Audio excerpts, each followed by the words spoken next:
Good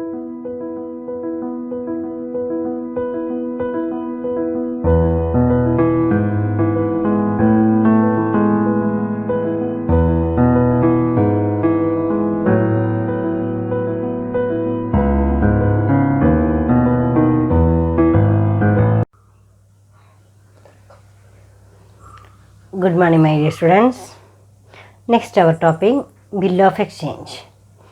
previous ക്ലാസ്സുകളിൽ നമ്മൾ എടുത്തിരിക്കുന്നത് നെഗോഷ്യബിൾ ഇൻസ്ട്രുമെൻ്റ് ആയിട്ടുള്ള നെഗോഷ്യബിൾ ഇൻസ്ട്രുമെൻറ്റ്സിൻ്റെ ഫീച്ചേഴ്സ് ഓഫ് നെഗോഷ്യബിൾ ഇൻസ്ട്രുമെൻറ്റും അതുപോലെ തന്നെ one of the negotiable instrument promissory നോട്ടും one of the features of promissory note. ഇത്രയും കാര്യങ്ങളാണ് പ്രീവിയസ് ക്ലാസ്സുകളിൽ ഡിസ്കസ് ചെയ്തിരുന്നത്. Then next topic there is bill of exchange. Second one is. അപ്പോൾ ഏതൊക്കെയാണ് നെഗോഷ്യബിൾ ഇൻസ്ട്രുമെൻറ്റ്സ് എന്ന് പറഞ്ഞു കഴിഞ്ഞാൽ bill of exchange, promissory note, അതുപോലെ തന്നെ ചെക്ക്. ഇത് മൂന്നാണ് സ്റ്റാറ്റ്യൂട്ട് പ്രകാരം നമ്മൾ എന്തായിട്ട് അംഗീകരിച്ചിരിക്കുന്നത്, നെഗോഷ്യബിൾ ഇൻസ്ട്രുമെൻ്റ് ആയിട്ട് അംഗീകരിച്ചിരിക്കുന്നത്. ദെൻ അവിടെ second one bill of exchange. Bill of exchange is an instrument writing containing an unconditional order signed by the maker directing a certain person to pay a certain sum of money only to or to the order of a certain person or to the bearer of the instrument. അപ്പോൾ section 4ലാണ് നമ്മൾ promissory നോട്ടിനെ define ചെയ്തിരിക്കുന്നത്. Section 5 പ്രകാരം bill of exchange എന്ന് പറഞ്ഞു കഴിഞ്ഞാൽ bill of exchange is an instrument in writing. എഴുതപ്പെട്ടിട്ടുള്ളൊരു പ്രമാണമാണ് ഇത് ബിൽ ഓഫ് എക്സ്ചേഞ്ച് എന്ന് പറയുന്നത്. അപ്പോൾ bill of exchange is an instrument in writing containing an unconditional order. കണ്ടോ, ആൻ അൺകണ്ടീഷണൽ ഓർഡർ, അത് കമാൻഡാണ്. Unconditional order signed by the maker directing a certain person to pay a certain sum of money only to or to the order of a certain person or to the bearer of the instrument. അതായത് ഇത്രയും രൂപ നമുക്ക് തരാനുണ്ട് അല്ലെങ്കിൽ ഇന്ന ദിവസത്തിനുള്ളിൽ തന്നിരിക്കണം എന്ന് പറഞ്ഞിരിക്കുന്ന ഒരു ഡോക്യുമെൻ്റ്, അതായത് ഇത്ര രൂപ എനിക്ക് തരാനുണ്ടെന്ന് പറയുകയോ മറ്റൊരാൾക്ക് അല്ലെങ്കിൽ ഞാൻ പറയുന്ന ആൾക്ക് കൊടുക്കാനുണ്ട് എന്ന് പറയുകയോ അല്ലെങ്കിൽ ഇത് കൈവശം വെച്ചിരിക്കുന്ന ഒരാൾക്ക് ഇത്ര രൂപ നൽകാനുണ്ട് എന്ന് ആവശ്യപ്പെടുന്ന ഒരു ഡോക്യുമെൻ്റാണ് ഇത് ബിൽ ഓഫ് എക്സ്ചേഞ്ച് എന്ന് പറയുന്നത്. കേട്ടോ. മറ്റേ പ്രോമിസറി നോട്ട് എന്ന് പറയുന്നത് അവിടെ 2 സെൻറ്റൻസാണ്. Promissory note is an instrument in writing containing an unconditional undertaking. അതാണ് പ്രോമിസറി നോട്ട്. ഇവിടെ a bill of exchange is an instrument in writing containing an unconditional order signed by the maker. An unconditional order. കണ്ടോ, order എന്ന് പറയുമ്പോൾ നൽകാനുണ്ട് എന്ന് പറയുന്ന ഒരു unconditional ഓർഡറാണ് അതിൽ പറയുന്നത്. Bill of exchange is an instrument in writing containing an unconditional order signed by the maker directing a certain person to pay a certain sum of money only to or to the order of a certain person or to the bearer of the instrument. ഇതാണ് അതിൻ്റെ ഒരു specimen എന്ന് പറയുന്നത്. Then നിങ്ങളുടെ ബുക്കിൽ അതിൻ്റെ specimen കൊടുത്തിട്ടുണ്ട്. 3 months after date pay Kumar or order the sum of 30,000 rupee for value received. അതായത് 30,000 രൂപ വില, അതായത് അത്രയും രൂപ ഇന്ന ഡേറ്റിനുള്ളിൽ തന്നിരിക്കണം എന്ന് പറയുന്നൊരു ഡോക്യുമെൻ്റാണ് ഏത് ബിൽ ഓഫ് എക്സ്ചേഞ്ച് എന്ന് പറയുന്നത്. ആ bill of exchange 3 months after date pay Kumar or order the sum of 30,000 rupee for value received. അതായത് എനിക്ക് തന്നിരിക്കണം, കുമാറിന് തന്നിരിക്കണം അല്ലെങ്കിൽ ഇന്നയാൾക്ക് കൊടുത്തിരിക്കണം എന്നൊക്കെ പറഞ്ഞിട്ട് എഴുതുന്ന ഡോക്യുമെൻ്റാണ്. അപ്പോൾ അവിടെ നിങ്ങൾ വ്യത്യാസം മനസ്സിലാക്കേണ്ടത് എന്താണെന്ന് വെച്ച് കഴിഞ്ഞാൽ ബിൽ ഓഫ് എക്സ്ചേഞ്ച് എന്ന് പറയുന്നത് ക്രെഡിറ്റർ ആയിരിക്കും എഴുതാം. അതായത് ക്രെഡിറ്റർ പൈസ കിട്ടാനുള്ള ആളായിരിക്കും ബില്ല് എഴുതുക. ആ കിട്ടാനുള്ള ക്രെഡിറ്റർ അത് എഴുതി കഴിഞ്ഞ് കഴിഞ്ഞാൽ ഡെപ്റ്റർ അത് ആക്സെപ്റ്റ് ചെയ്യുമ്പോഴാണ് അതൊരു വാലിഡ് ഡോക്യുമെൻ്റ് ആയിട്ട് മാറുക. കണ്ടോ. മറ്റേതാണെങ്കിലോ പ്രോമിസറി നോട്ട് എന്ന് പറഞ്ഞാൽ അങ്ങനെയല്ല. പ്രോമിസറി നോട്ട് ഞാൻ ഇന്നയാൾക്ക് കൊടുക്കാനുണ്ട്, അത് കൊടുത്തുകൊള്ളാം എന്ന് പറയുന്ന വാഗ്ദാനമാണ് ഇതിലുള്ളത്. ആ ഡെപ്റ്ററാണ് എഴുതുക. ഡെപ്റ്ററാണ് ഇത്ര സമയത്തിനുള്ളിൽ ഞാനത് കൊടുത്തുകൊള്ളാം എന്ന് പറയുന്നത്. പ്രോമിസറി നോട്ട് എഴുതുന്നത് എപ്പോഴും ഡെപ്റ്ററും അതുപോലെ തന്നെ ബിൽ ഓഫ് എക്സ്ചേഞ്ച് എഴുതുന്നത് ക്രെഡിറ്ററുമാണ്. ക്രെഡിറ്റർ ബിൽ ഓഫ് എക്സ്ചേഞ്ച് എഴുതി കഴിഞ്ഞാൽ അത് തീർച്ചയായിട്ടും ആരെ ആക്സെപ്റ്റ് ചെയ്തിരിക്കണം? ഡെപ്റ്റർ ആക്സെപ്റ്റ് ചെയ്തിരിക്കണം. അപ്പോൾ ഒരു ആക്സെപ്റ്റൻസ് എവിടെ ആവശ്യമാണ്? ബിൽ ഓഫ് എക്സ്ചേഞ്ചിൽ ആവശ്യമാണ്. അപ്പോൾ ബിൽ ഓഫ് എക്സ്ചേഞ്ചിൻ്റെ ഡെഫിനിഷൻ മനസ്സിലായിട്ടുണ്ടല്ലോ.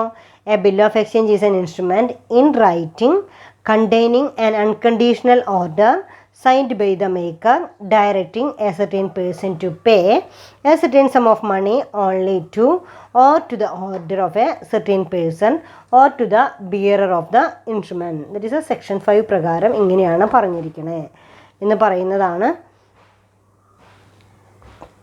ബിൽ ഓഫ് എക്സ്ചേഞ്ച് എന്ന് പറയുന്നത്. കണ്ടോ, bill of exchange. Then next one is bill of exchange എന്താണെന്ന് മനസ്സിലായി. Parties to the bill of exchange. Bill of എക്സ്ചേഞ്ചിലെ പാർട്ടീസ് ആരൊക്കെയാണ് എന്നുള്ളതാണ്. ദെൻ ബിൽ ഓഫ് എക്സ്ചേഞ്ചിൽ പാർട്ടീസ് ആരൊക്കെയാണ്? Drawer, drawee and payee. Drawer, drawee and payee. അപ്പോൾ then next topic is parties to a bill of exchange. Bill of എക്സ്ചേഞ്ചിലെ bill of എക്സ്ചേഞ്ചുമായി ബന്ധപ്പെടുന്ന വ്യക്തികൾ ആരൊക്കെയാണ്? There are 3 parties to bill of exchange is the drawer, drawee and the pay. Drawer is the person who gives the order to pay or who make the bill. അവിടെ പറയുന്നത് drawer is the person who gives the order to pay or to make the bill. drawer എന്ന് പറയുന്നത് drawer is the person who gives the order to pay. ആരാണോ പൈസ തരാനായിട്ട് ആവശ്യപ്പെടുന്ന വ്യക്തി, or who make the bill, ആരാണോ bill എഴുതുന്നത്, then that person is called is drawer. കണ്ടോ, drawer എന്ന് പറയുന്ന ആളാരാണ്? who make the bill. ആരാണോ ബില്ല് എഴുതുന്നത്, ആ ബില്ല് എഴുതുന്ന ആളെയാണ് നമ്മൾ ഡ്രോയർ എന്ന് പറയുന്നത്. ഡ്രോയി എന്ന് പറയുന്നതോ, drawee is the person who is directed to pay. Then drawee is the person who is directed to pay. When the drawee accepts the bill, he is called the acceptor. ആരോടാണോ പൈസ തരാനായിട്ട് ആവശ്യപ്പെടുന്നത്, who is directed to pay, ആരോടാണോ പൈസ കൊടുക്കാനായിട്ട് ആവശ്യപ്പെടുന്നത്, ആ വ്യക്തിയാണ് നമ്മൾ എന്തെന്ന് പറയുന്നത്? ദെൻ ഡ്രോയി എന്ന് പറയുന്നത്. When the drawee accept the bill, he is called the acceptor.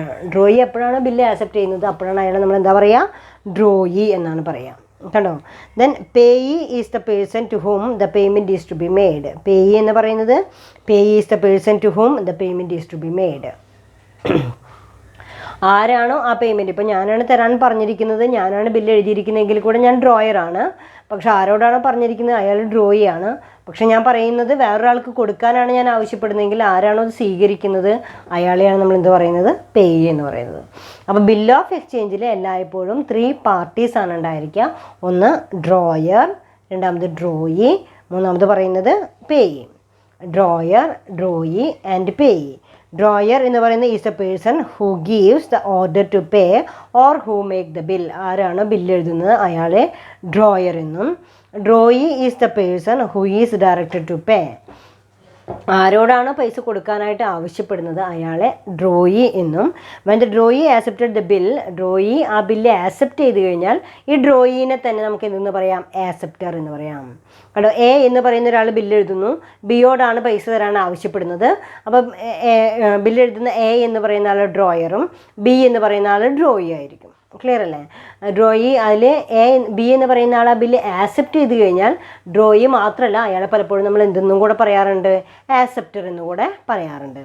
Then pay is the person to whom the payment is to be made. ആർക്കാണോ ആ ഡ്രോയി പൈസ കൊടുക്കുന്നത്, ആരാണോ ആ പൈസ സ്വീകരിക്കുന്നത് അയാളെ നമ്മൾ എന്താ പറയുക? അയാളെ നമ്മൾ പറയുന്നതാണ് പേയി.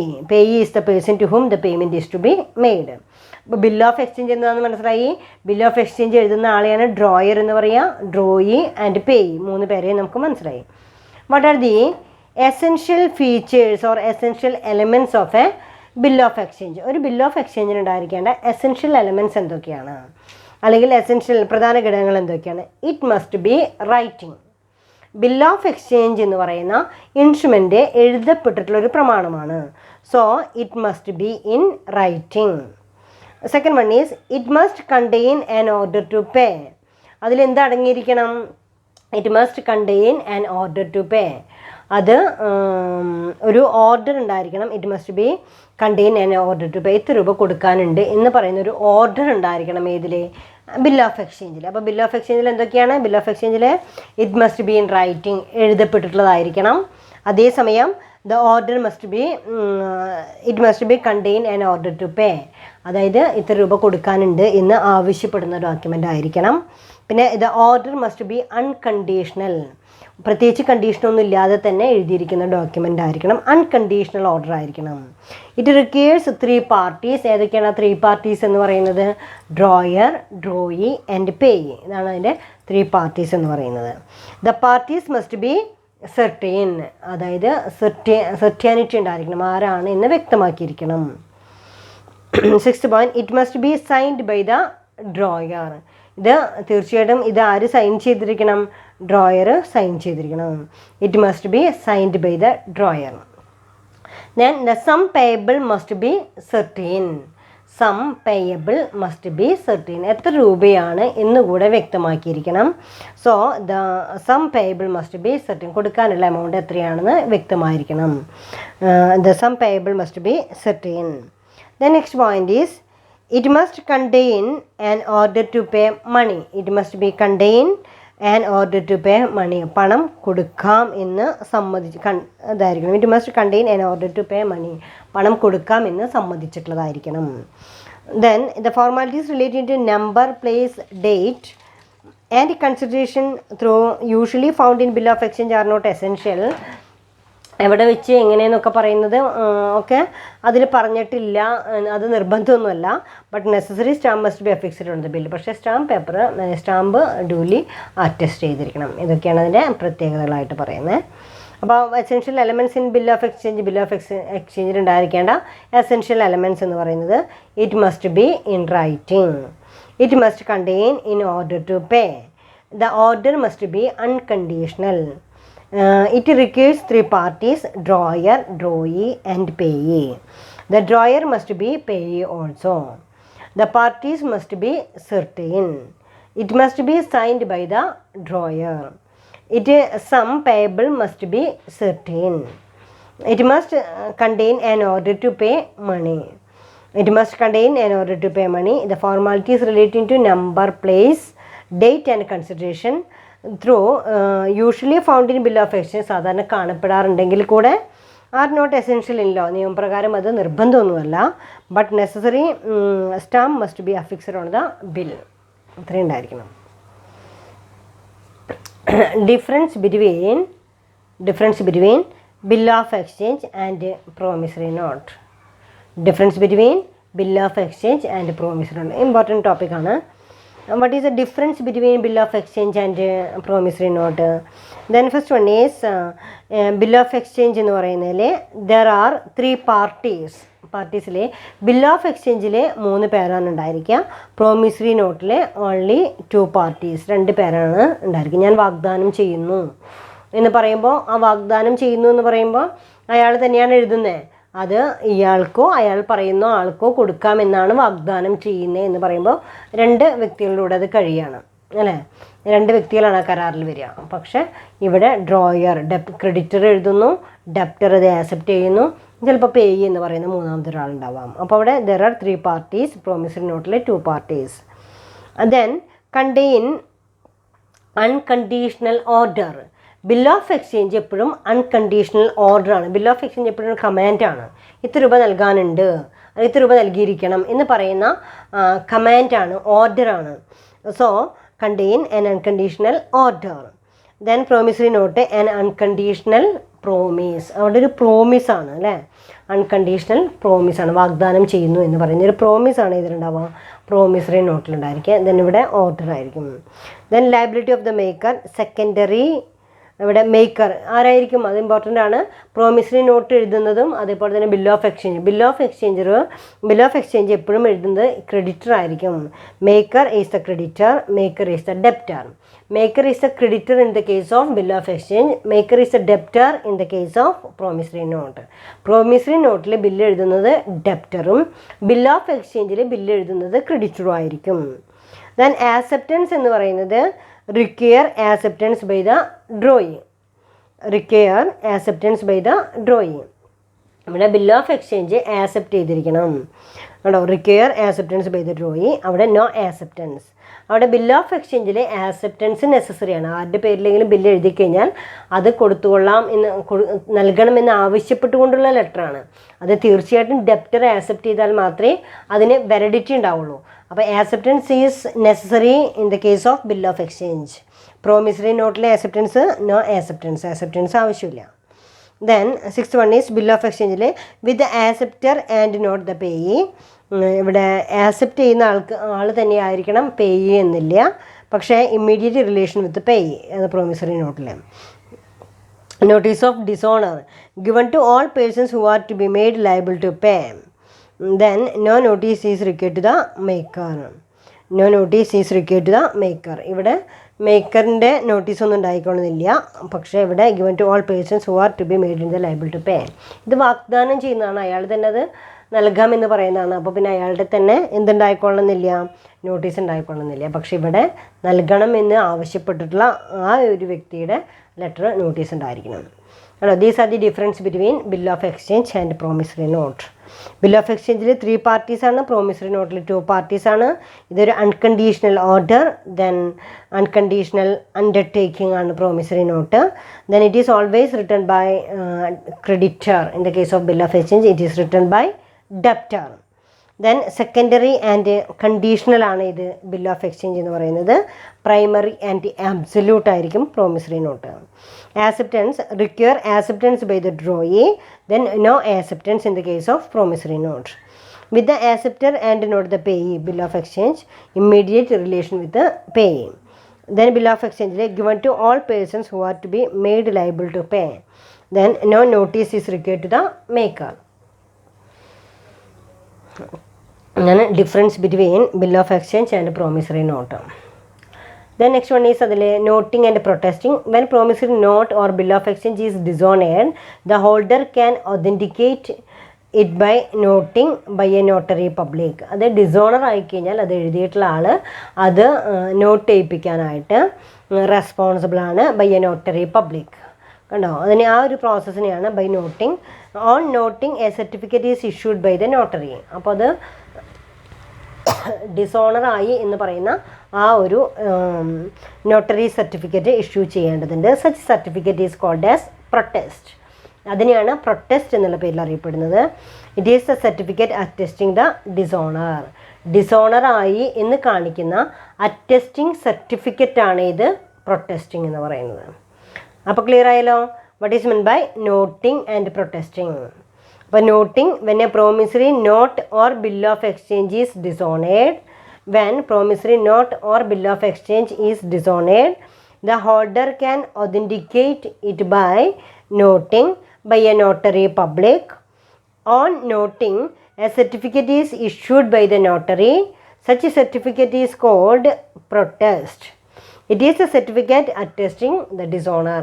ഡിസോണർ ആയി എന്ന് കാണിക്കുന്ന ഒരു അറ്റസ്റ്റിംഗ് സർട്ടിഫിക്കറ്റാണ് ഇത് പ്രൊട്ടസ്റ്റിംഗ് എന്ന് പറയുന്നത്.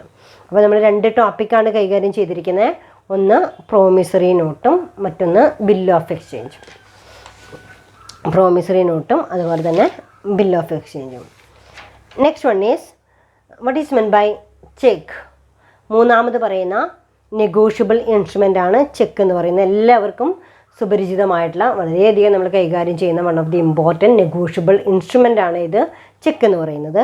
According to negotiable instrument act 2002, then അത് അമെൻഡ് ചെയ്തിട്ടുള്ള amendment and miscellaneous provisions 1881 negotiable instrument act വന്നിരിക്കണേ. എങ്കിൽ കൂടെ അത് അമെൻഡ് ചെയ്തിട്ടുള്ള വർഷമാണ് 2002 എന്ന് പറയുന്നത്. According to Negotiable Instruments Act 2002, a check is a bill of exchange drawn on a specified banker and not expressed to be payable otherwise on demand, and it includes the electronic image of truncated check and a check in the electronic form. Then it is 2002 revision another. A bill of exchange drawn on a specified banker, ഒരു specified ബാങ്കറിൻ്റെ പേരിൽ എഴുതിയിരിക്കുന്ന ഒരു bill of exchange ആണത്. Not express to be payable otherwise on demand, അതായത് ചോദിക്കുന്ന പക്ഷം എന്ന് നൽകിക്കൊള്ളാം. And it includes the electronic image of the truncated cheque. Then and a cheque in the form of electronic form. Electronic ഫോർമാറ്റിലാണെന്ന് provide ചെയ്യുന്നതെങ്കിൽ അതിനെയാണ് നമ്മൾ എന്താ പറയുക, ട്രൺകേറ്റഡ് ചെക്ക് എന്ന് പറയുക. Cheque truncation is a system, is a cheque clearing system undertaken by the RBI for the fast clearing of cheque. അല്ലോ, check വളരെ പെട്ടെന്ന് ക്ലിയർ ചെയ്ത് കൊടുക്കാനായിട്ട് ചെയ്യുന്ന ഇലക്ട്രോണിക് ഡിവൈസൊക്കെ യൂസ് ചെയ്തുകൊണ്ട് ചെയ്യുന്ന ആ ഒരു ഇലക്ട്രോണിക് ഡിവൈസ് കൂടെ യൂസ് ചെയ്തുകൊണ്ട് ചെയ്യുന്ന സിസ്റ്റത്തിനെയാണ് ചെക്ക് ട്രൺകേഷൻ സിസ്റ്റം എന്ന് പറയുന്നത്. അല്ലോ, അപ്പം according to negotiable instrument bill of exchange drawn on a specified banker, അതായത് ഒരു സ്പെസിഫൈഡ് ബാങ്കറുടെ പേരിൽ നമ്മൾ എഴുതുന്ന ഒരു ബിൽ ഓഫ് എക്സ്ചേഞ്ച് ആണ് ചെക്ക് എന്ന് പറയുന്നത്.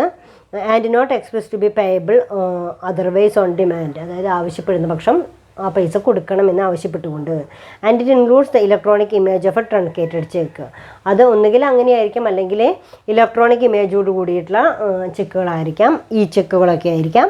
Then and a cheque in electronic form, then അത് വളരെ പെട്ടെന്ന് ക്ലിയർ ചെയ്യാനായിട്ട് ഉപയോഗിക്കുന്ന ആ ഒരു പ്രോസസ്സിനെയാണ് ചെക്ക് ട്രൺകേഷൻ സിസ്റ്റം എന്നൊക്കെ പറയുന്നത്. ദെൻ ഇനി നമ്മൾ സാധാരണ രീതിയിൽ what is meant by cheque and what are the prerequisite for a valid cheque. ഒരു ചെക്കിനുണ്ടായിരിക്കേണ്ട റിക്വസിറ്റ് എന്തൊക്കെയായിരിക്കണം, അല്ലെങ്കിൽ എലമെൻറ്റ്സ് എന്തൊക്കെയായിരിക്കണം, വാട്ട് ആർ ദി ഫീച്ചേഴ്സ് എന്തൊക്കെയായിരിക്കണം, ഇതൊക്കെയാണ് അടുത്തത്. ചെക്ക് എന്താണെന്നും ചെക്കിനുണ്ടായിരിക്കേണ്ട എലമെൻറ്റ്സ് അല്ലെങ്കിൽ ഫീച്ചേഴ്സ് എന്താണെന്നാണ് പറയുന്നത്. ദെൻ അതിൽ first one is a cheque must be in writing. Cheque എല്ലായ്പ്പോഴും എഴുതപ്പെട്ടിട്ടുള്ളതായിരിക്കണം. A cheque should be in unconditional order. ചെക്കിൽ യാതൊരു തരത്തിലുള്ള കണ്ടീഷനും ഉണ്ടാവാനായിട്ട് പാടില്ല. Cheque always drawn on a specified bank. Cheque എല്ലായ്പ്പോഴും ഒരു പ്രത്യേക ബാങ്കറുടെ പേരിലായിരിക്കും നമ്മൾ ചെക്ക് എഴുതുക. It by the signed by the maker. ആരാണോ ചെക്ക് എഴുതുന്നത് വെച്ചാൽ അയാൾ സൈൻ ചെയ്തിരിക്കണം. Payment of certain sum of money, അതായത് ഇത്ര പൈസ കൊടുക്കാനുള്ള ആവശ്യപ്പെട്ടുകൊണ്ടുള്ള ഓർഡറിങ് കമാൻഡാണ് അതിലുണ്ടായിരിക്കേണ്ടത്. Payment of certain sum of money. Then payee must be certain, ആർക്കാണ് കൊടുക്കേണ്ടത് എന്നുള്ളത് വ്യക്തമാക്കിയിരിക്കണം. എമൗണ്ട് പേയബിൾ ഓൺ ഡിമാൻഡ്, ആവശ്യപ്പെടുന്ന പക്ഷമാണ് എമൗണ്ട് കൊടുക്കേണ്ടത്. ഇത്രയും കാര്യങ്ങളാണ് ഏതിൽ ശ്രദ്ധിക്കേണ്ടത്. Then requisite for a valid cheque, ഒരു വാലിഡ് ചെക്കിനെ കുറിച്ച് നമ്മൾ ശ്രദ്ധിക്കേണ്ട ചില പോയിൻറ്റ്സ്. അപ്പോൾ the essential features of a cheque എന്ന് പറയുന്നത് എന്താണ്? First one is a cheque must be writing. എഴുതപ്പെട്ടിട്ടുള്ള ഒരു ഡോക്യുമെൻ്റ് ആണ് ചെക്ക് എന്ന് പറയുന്നത്. A cheque should always be in written form. Oral orders cannot make a check even if they are powerful with strong support and proof. Law has not provided any direction or instructions regarding writing. There are no restrictions the material used for writing checks. It can be written on paper with a pen or pencil or print etc. Though there is no restriction on the use of pencil in writing check in the bank discourage the practice of using pencil because it is easy to make alteration. To avoid future problems, bankers insist the customers not to use pencil in writing check. Check എഴുതാനായിട്ട് പെന്നോ പെൻസിലോ ഉപയോഗിക്കാമെങ്കിൽ കൂടെ pencil കൊണ്ട് എഴുതി കഴിഞ്ഞാൽ അത് alter ചെയ്യാനായിട്ട് എളുപ്പമായതുകൊണ്ട് അത് പെന്നുകൊണ്ട് തന്നെ എഴുതിയിരിക്കണം എന്ന് ബാങ്കുകൾ ഇൻസിസ്റ്റ് ചെയ്തിരിക്കുകയാണ്. ദെൻ അവിടെ ഫസ്റ്റ് പോയിന്റ്, ഒരു വാലിഡ് ചെക്ക് എങ്ങനെയായിരിക്കണം? Cheque must be writing. Cheque എഴുതപ്പെട്ടിട്ടുള്ള ഒരു ഡോക്യുമെൻ്റ് ആയിരിക്കണം. Cheque should be unconditional order. പ്രത്യേകിച്ച് കണ്ടീഷനൊന്നും ഉണ്ടാവാനായിട്ട് പാടില്ല. Cheque is an order to pay but the word order need not be used in writing the cheque. The definition order to pay clarifies that it is not a request. Cheque usually contain pay to but the terms of courtesy such A please, kindly etcetera are not used. അതായത് അതൊരു ഓർഡറാണ്, പക്ഷേ അവിടെ order എന്ന് പറയുന്ന രീതിയിലോ അല്ലെങ്കിൽ അങ്ങനെയൊന്നും പറയുന്നില്ല. പ്ലീസ് എന്ന് പറയുന്ന വേർഡ് ഉപയോഗിക്കുന്നില്ല. കാരണം എന്താ വെച്ചാൽ നമ്മുടെ അക്കൗണ്ടിലുള്ള പൈസ ഇന്ന ആൾക്ക് കൊടുക്കാനായിട്ട് നമ്മൾ ആവശ്യപ്പെടുകയാണ് ചെയ്യുന്നത്. So pay to in this person, pay to എന്ന് പറയുന്ന ആ ഒരു വേർഡ് മാത്രമാണ് ചെക്കിൻ്റെ. നോക്കിയാൽ അറിയാം നിങ്ങൾക്ക്, ചെക്ക് ലീഫിൽ പേ ടു. ദെൻ അവിടെ ആർക്കാണ് കൊടുക്കേണ്ടത് അയാളുടെ പേര് എഴുതുക. ദെൻ എഴുതുന്ന ആൾ സൈൻ ചെയ്ത് കഴിഞ്ഞാൽ അത് ഓക്കെ. അപ്പോൾ ദെൻ പേ ടു എന്ന് പറഞ്ഞിട്ട് മാത്രമുള്ളൊരു വേർഡാണ് അവിടെ കാണുന്നുള്ളൂ. അപ്പോൾ അവിടെ പറയുന്നത് cheque must be writing, cheque എഴുതപ്പെട്ടിട്ടുള്ളതായിരിക്കണം. Cheque should be an unconditional order, unconditional ഓർഡറാണ്.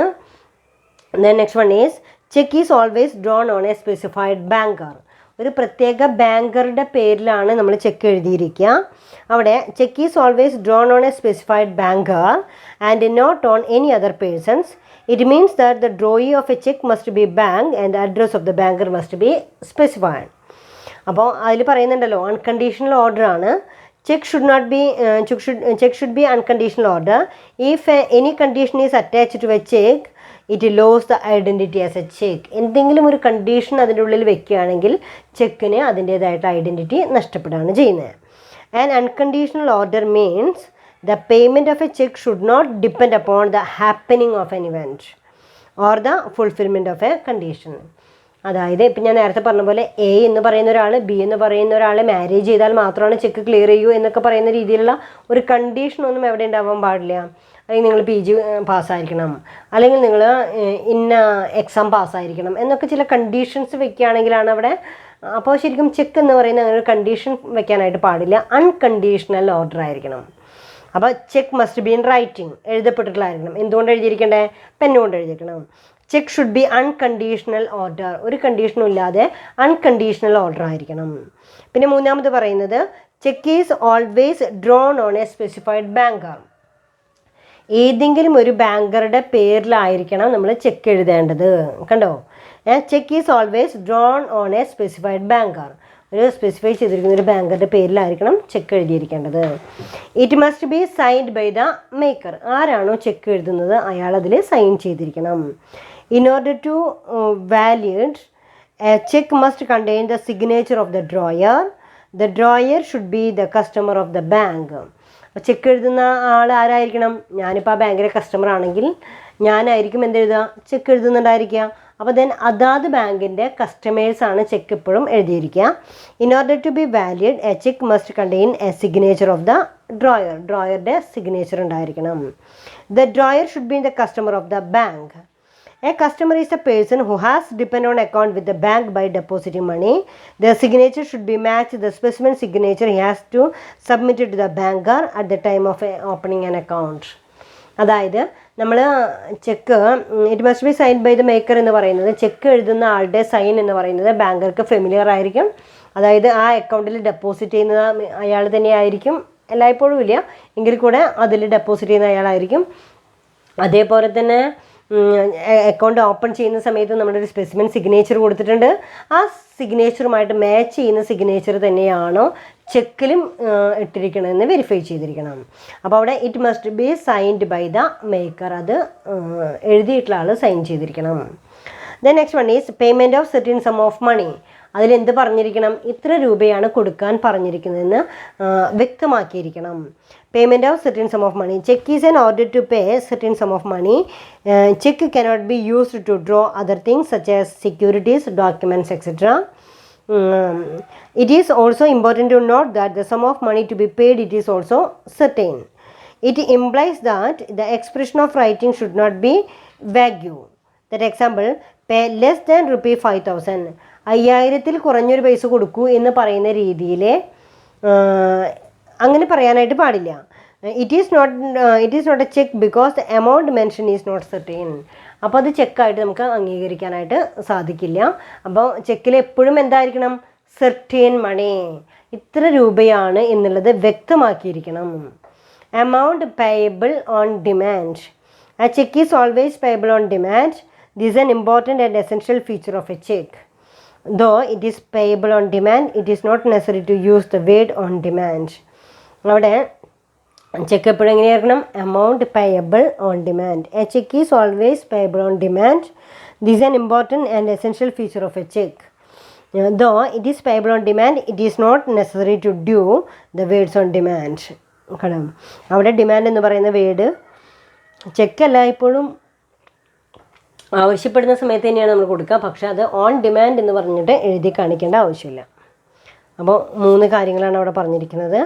Check must be writing, cheque should be unconditional order, cheque is always drawn on a specified banker, it must be signed by the banker, payment of certain sum of money, payee must be certain, amount payable on demand, amount payable on demand. Parties involved in a check. ചെക്കിൽ ഉൾപ്പെടുന്ന parties ആരൊക്കെയായിരിക്കും? Drawer, drawee, payee. Drawer, drawee, payee. Drawer is the person who draws or makes the check. The drawer should always have an account with a credit balance or an overdraft facility with the drawee bank. അതായത് ആരായിരിക്കും drawer? Drawer always A customer. ആ ബാങ്കിലെ customer ആയിരിക്കും drawer. മാത്രമല്ല drawer ആയിരിക്കും സാധാരണ രീതിയിൽ നമ്മൾ എന്താ പറയുക, നമ്മുടെ അക്കൗണ്ടിൽ ക്രെഡിറ്റ് ബാലൻസ് ഉള്ള വ്യക്തികളായിരിക്കും. അപ്പോൾ എൻ്റെ അക്കൗണ്ടിൽ ഇപ്പോൾ 1 ലക്ഷം രൂപ 2 ലക്ഷം രൂപ ക്രെഡിറ്റ് ബാലൻസ് ഉണ്ടെങ്കിൽ നമുക്ക് എന്ത് ചെയ്യാം?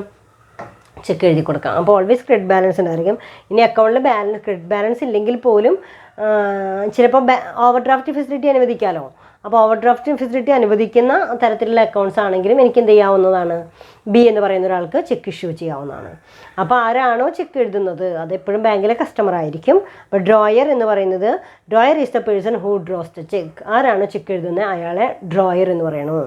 Drawee, the drawee is the specified banker who has been directed to the drawer to pay the amount specified in the cheque. Drawee is the specified. ആരോടാണ് പൈസ കൊടുക്കാനായിട്ട് ആവശ്യപ്പെടുന്നത്, ബാങ്കറോട്. ഇവിടെ ചെക്കിൻ്റെ കേസിൽ ആരാണ് ഡ്രോയി, ബാങ്കർ ആയിരിക്കും. എല്ലാ ബാങ്കുകളെയും, ഏത് ബാങ്കിലാണ് നമുക്ക് അക്കൗണ്ട് ഉള്ളത് ആ ബാങ്കിനെ ആയിരിക്കും നമ്മളവിടെ കൊടുക്കാൻ ആവശ്യപ്പെടുകയാണ് ചെയ്യുന്നത് അല്ലേ. ഇന്ന ബാങ്കിനോട് ഇത്ര രൂപ ഇന്ന ആൾക്ക് കൊടുക്കൂ എന്നാണ് നമ്മൾ ആവശ്യപ്പെടുന്നത്. അതാണ് ചെക്കിൻ്റെ പ്രൊസീജിയർ. അവിടെ drawee, the drawee is the specified banker who has been directed by the drawer to pay the amount specified in the cheque. Then third one is payee. ആരാണ് payee? Payee is the person to whom the amount of cheque is payable. ആർക്കാണോ പൈസ കൊടുക്കുന്നത് അയാളെയാണ് payee എന്ന് പറയുന്നത്. അപ്പോൾ ഒരു ചെക്കിൽ 3 parties വരുന്നത്, ആ ബാങ്കിലെ കസ്റ്റമർ ആരാണോ ചെക്ക് എഴുതുന്നത് അയാളെ ഡ്രോയി. ആരാണ് അവിടെ ഡ്രോയർ എന്ന് പറയുന്നത്? ആരാണ് ഡ്രോയി? ബാങ്കറോടാണ് പൈസ കൊടുക്കാനായിട്ട് ആവശ്യപ്പെടുന്നത്. എല്ലായ്പ്പോഴും ബാങ്ക് ആയിരിക്കും അവിടെ ഡ്രോയി എന്ന് പറയുന്നത്. ആർക്കാണ് കൊടുക്കാൻ നമ്മൾ പറഞ്ഞിരിക്കുന്നത് അയാളെയാണ് നമ്മൾ എന്ത് പറയുന്നത്, പേയി എന്ന് പറയുന്നത്. Then payee is the person to whom the amount of cheque is payable. Usually the name of the pay is shown in the face of the check. If the check is payable to self, the drawer himself becomes the payee. ചിലപ്പോൾ എൻ്റെ അക്കൗണ്ടിലെ പൈസ ഞാൻ തന്നെയാണ് withdraw ചെയ്യുന്നതെങ്കിൽ അവിടെ self payment ആണ്. അവിടെ ടു സെൽഫ് എന്നാണ് കാണിക്കുക. അപ്പോൾ അവിടെ പേയും ഡ്രോയറും ഒരാൾ തന്നെയായിരിക്കും. അതല്ല വേറൊരാൾക്കാണ് ആ ചെക്ക് ഇഷ്യൂ ചെയ്യണമെങ്കിൽ അതിന് നമ്മൾ എന്താ പറയുക, അയാളെ ആയിരിക്കും നമ്മൾ പേയ് എന്ന് പറയാം. Then next one is some terms, different terminologies related to cheque. ചെക്കുമായിട്ട് ബന്ധപ്പെട്ട ചില ടേംസുകൾ. Then first one is bearer cheque. കേട്ടിട്ടുണ്ടാവും. Bearer cheque is a one which is made payable to the bearer of the cheque. The name of the payee need not be written in bearer cheque. A bearer check can be transferred from one person to another by mere delivery. No endorsement is needed. A bearer check is payable at the bank counter to the person who brings for its payment.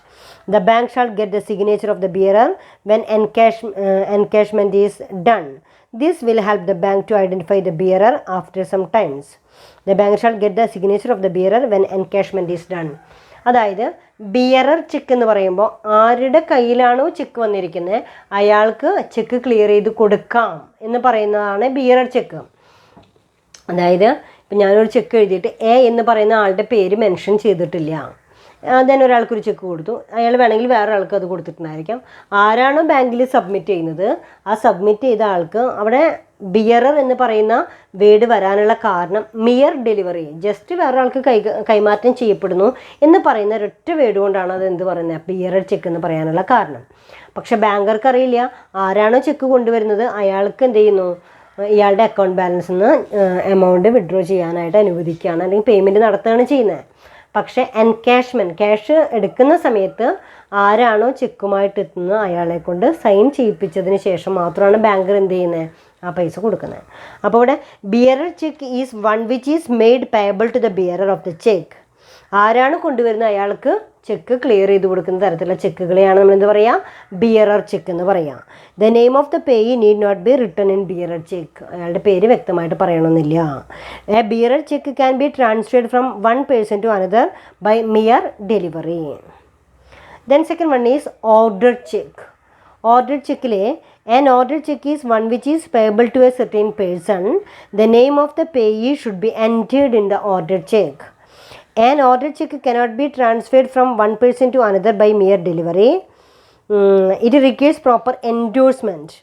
The paying banker should make proper enquiry about the identity of the payee before honoring the check. അതായത് order ചെക്കാണ്, ഇന്ന ആൾക്കാണ് പൈസ കൊടുക്കാനുള്ളത് എന്ന് order ചെയ്തുകൊണ്ടാണ് check കൊടുക്കുന്നതെങ്കിൽ ആ കൊടുക്കുന്ന ആളെ വ്യക്തമായിട്ട് ബാങ്കർ അറിഞ്ഞിരിക്കണം. അവിടെ മിയർ ഡെലിവറി കൊണ്ട് മാത്രം സാധ്യമാവില്ല. അവിടെ എൻഡോഴ്സ്മെൻറ്റ് എന്ന് പറയുന്ന പ്രോസസ്സിലൂടെ മാത്രമാണ് ഇത് ട്രാൻസ്ഫർ ചെയ്യാനായിട്ട് സാധിക്കുള്ളൂ. അതിനെയാണ് നമ്മൾ എന്താ പറയുക ഓർഡർ ചെക്ക് എന്ന് പറയുന്നത്. Next one is MICR check, magnetic ink character. magnetic ink character reader checks. For speeding up check clearing process, the banks have introduced a mechanized check processing system with the help of magnetic ink character recognition technology.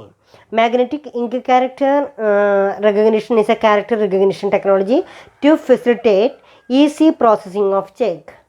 In MICR checks, characters are printed in magnetic ink which contains iron oxide particles that can be magnetized. It can be read with the help of the magnetic ink character reader.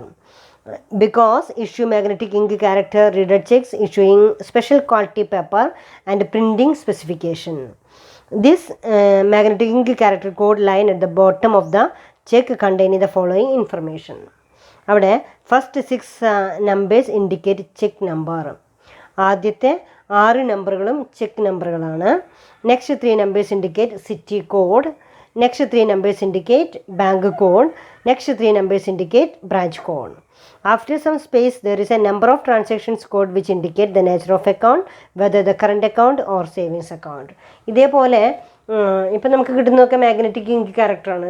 ചില നമ്പറുകളൊക്കെ അടിച്ചിട്ടൊക്കെ ആയിരിക്കും നമുക്ക് ആ ഒരു check leaf നമ്മൾ magnetic ink character reader വെച്ച് നോക്കുകയാണെങ്കിൽ ഇത് ഏത് ബാങ്കിൻ്റെ ആണെന്നും ഇത് ബ്രാഞ്ച് ഏതാണെന്നും അതേപോലെ തന്നെ അങ്ങനെയുള്ള എല്ലാ ഐഡൻറ്റിഫിക്കേഷനും അതിലെ സിറ്റി കോഡുണ്ട്, ബാങ്ക് കോഡുണ്ട്, ചെക്ക് നമ്പർ ഉണ്ട്, ബ്രാഞ്ച് എല്ലാം നമുക്ക് വ്യക്തമായിട്ട് മനസ്സിലാക്കാനായിട്ട് സാധിക്കും. അതേ ബാങ്കർക്ക് അത് മനസ്സിലാക്കാനായിട്ട് സാധിക്കും.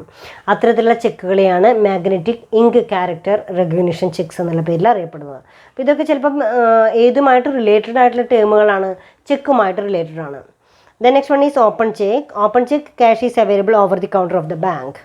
The check can be endorsed to another person by signing the reverse side of the check. അതിൻ്റെ റിവേഴ്സ് സൈഡിൽ തന്നെ സൈൻ ചെയ്തുകൊണ്ട് വേറെ ആൾക്ക് എൻഡോഴ്സ് ചെയ്തുകൊണ്ട് കൊടുക്കുന്ന ചെക്കുകളെയാണ് ഓപ്പൺ ചെക്ക് എന്ന് പറയുന്നത്. Crossed check. ക്രോസ്ഡ് ചെക്ക് എന്ന് പറയുമ്പോൾ when cheque is closed the payment cannot be made by the bank over the counter. The cheque can only credit to the account of the paying. ഇനി crossed ചെക്കിനെ കുറിച്ച് വ്യക്തമായിട്ട് നമുക്ക് പഠിക്കാനുണ്ട്. Cheque is closed the payment cannot be made by the bank. Cheque cross ചെയ്ത് കഴിഞ്ഞാൽ വെറുതെ check അങ്ങോട്ട് ക്ലിയർ ചെയ്ത് പോകാനായിട്ട് സാധിക്കില്ല. ക്രോസ്ഡ് ചെക്കുകളുടെ എമൗണ്ട് കൊണ്ടുവരുന്ന ആളുടെ അക്കൗണ്ട് ഹോൾഡറിലേക്ക് ട്രാൻസ്ഫർ ചെയ്ത് ഇപ്പം ഞാൻ ബി എന്ന് പറയുന്ന ഒരാൾക്കൊരു ചെക്ക് ഇഷ്യൂ ചെയ്തു. ആ ചെക്കിൻ്റെ ലെഫ്റ്റ് സൈഡിൽ 2 ലൈൻ ഇങ്ങനെ പാരലായിട്ട് വരച്ചിട്ടുണ്ടായിരിക്കും. ദെൻ അങ്ങനെയാണ് നമ്മളതിന് എന്തെന്ന് പറയുക, ദെൻ ക്രോസ്ഡ് ചെക്ക് എന്ന് പറയാം. ഇതിൽ നോക്കിയാൽ അറിയാം, നിങ്ങളുടെ ടെക്സ്റ്റ് ബുക്കിൽ ഇങ്ങനെ കൊടുത്തിട്ടുണ്ടായിരിക്കും, ലെഫ്റ്റ് ഇങ്ങനെ പാരലായിട്ട് 2 ലൈൻ കൊടുത്തിട്ടുണ്ടായിരിക്കും. ഇതിനെയാണ് നമ്മൾ സാധാരണ ക്രോസ്ഡ് ചെക്ക് എന്ന് പറയുക. ഈ ക്രോസ് ചെയ്തിട്ടുണ്ടെങ്കിൽ ശരിക്കും കൗണ്ടറിൽ നിന്ന് തന്നെ ചെക്ക് ക്ലിയർ ചെയ്ത് പോകാനായിട്ട് നമുക്ക് സാധിക്കില്ല. അപ്പോൾ ഞാൻ എ എന്ന് പറയുന്ന ഒരാൾ ബി എന്ന് പറയുന്ന ഒരാൾക്ക് ചെക്ക് കൊടുത്തു. ചെക്ക് ക്രോസ്ഡ് ചെക്കാണെങ്കിൽ ബാങ്കർ എന്താ ചെയ്യുക, എ എന്ന് പറയുന്ന ആളുടെ എമൗണ്ട് ബി എന്ന് പറയുന്ന ആളുടെ അക്കൗണ്ടിലേക്ക് ക്രെഡിറ്റ് ചെയ്യണം.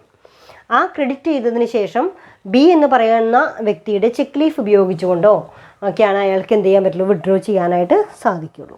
അപ്പോൾ ഇത്തിരി കൂടെ അവിടെ എന്തുകൂടി ഉണ്ട്, ഇത്തിരി കൂടെ റിലയബിളാണ്, അത് വളരെ അയാൾക്ക് തന്നെ കിട്ടിക്കൊള്ളണം എന്നൊക്കെ വിശ്വസ്തയോടുകൂടി ചെയ്യുമ്പോഴാണ് നമ്മൾ എന്ത് ചെയ്യുക, ചെക്ക് ക്രോസ് ചെയ്യുന്നത്. ഇനി ante dated cheque. If the drawer of a check writes the date earlier than the date on which check is actually drawn is called antedated check. Thus, antedated check bears a date prior to the date of issue of the check. Such a check are considered as a valid check and hence the banker should have no objection in making payment of such a check. There is no special provisions in the case of regarding the treatment of antedated check. അതായത് ഇപ്പോൾ ജനുവരി 15 കൊണ്ടുവരുന്ന check ജനുവരി 1 എഴുതിയിട്ടുള്ള ചെക്കാവും. അപ്പോൾ മുൻപ് എഴുതിയിട്ടുള്ള ചെക്കുകളാണ് നമുക്ക് കിട്ടുന്നതെങ്കിൽ അതിനെയാണ് നമ്മൾ എന്താ പറയുക, ആൻറ്റി ഡേറ്റഡ് ചെക്ക് എന്ന് പറയാം.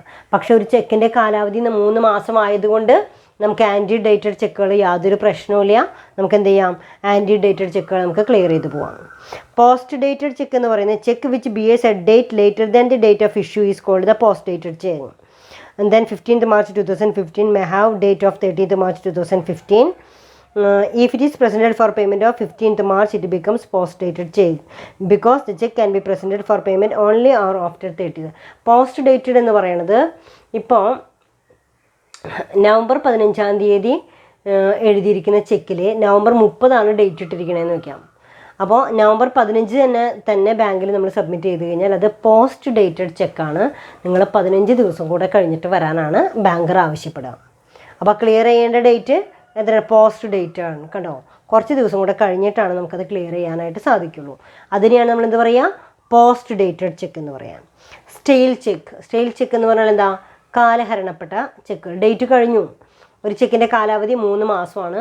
3 മാസത്തിനുള്ളിൽ നമ്മൾ ക്ലിയർ ചെയ്യാത്ത പക്ഷം അതിൻ്റെ കാലാവധി കഴിയുകയാണ് ചെയ്യുക.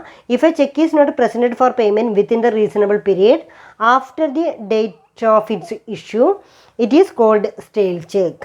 In India, cheque is treated as stale cheque after the expiry of 3 months from the date of cheque. 6 മാസമായിരുന്നു മുൻപ്, ഇപ്പോൾ അത് എന്ത് ചെയ്തു? 3 മാസമായിട്ട് കുറച്ചിട്ടുണ്ട്. A stale cheque will be return by the banker unpaid after making it S out of date എന്ന് പറഞ്ഞിട്ട് ചെക്ക് മടക്കുകയാണ് ചെയ്യാം. അപ്പോൾ ആൻറ്റി ഡേറ്റഡ്, മുൻപത്തെ ഡേറ്റ് ഇട്ട് തരുന്നതിന് ആൻറ്റി ഡേറ്റ് എന്നും, ഇനി പോസ്റ്റ് ഡേറ്റ്, ഇനി വരാനുള്ളൊരു ഡേറ്റ് മുൻകൂട്ടി തരികയാണെങ്കിൽ അതിനെ പോസ്റ്റ് ഡേറ്റഡ് എന്നും, ഡേറ്റ് കഴിഞ്ഞു പോയ ചെക്കുകളെ സ്റ്റെയിൽ ചെക്ക് എന്നും പറയുന്നു. ദെൻ മ്യൂട്ടിലേറ്റഡ് ചെക്ക് എന്ന് പറയുമ്പോൾ കീറിപ്പറിഞ്ഞ എന്നൊക്കെ പറയാം. torn into 2 or more pieces in such a way its content are not readable by the banker. Bank will not make payment against the check. Mutilated, അതായത് കീറിപ്പറഞ്ഞ ചെക്കുകളൊക്കെ ആണെങ്കിൽ banker reject ചെയ്യും. Marking of certification of check means certifying check as a good for payment by the drawee bank. Such a marking indicates that the drawer has drawn the check in good faith and there is a sufficient balance in the account.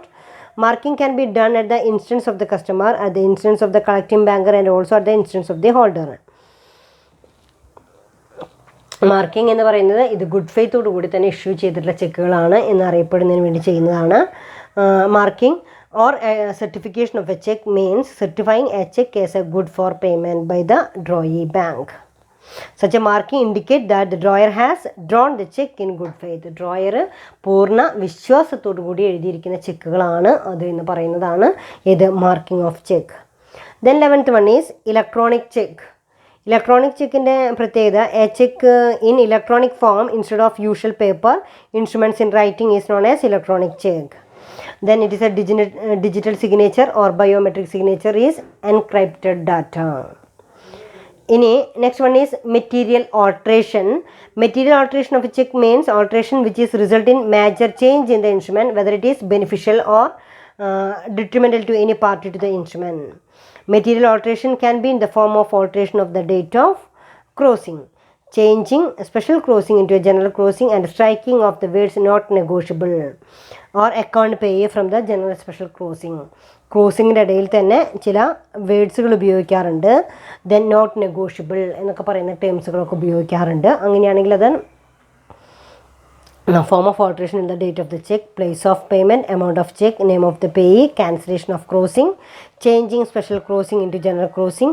എന്തെങ്കിലുമൊക്കെ മാറ്റങ്ങൾ ചെക്കിൽ വരുത്തുക, date മാറ്റുക, amount മാറ്റുക, പിന്നെ അതുപോലെ തന്നെ place മാറ്റി, ഇങ്ങനെ എന്തെങ്കിലുമൊക്കെ ചെയ്യുമ്പോഴാണ് അവിടെ എന്ത് പറയുക, മെറ്റീരിയൽ ഓൾട്രേഷൻ എന്ന് പറയാം.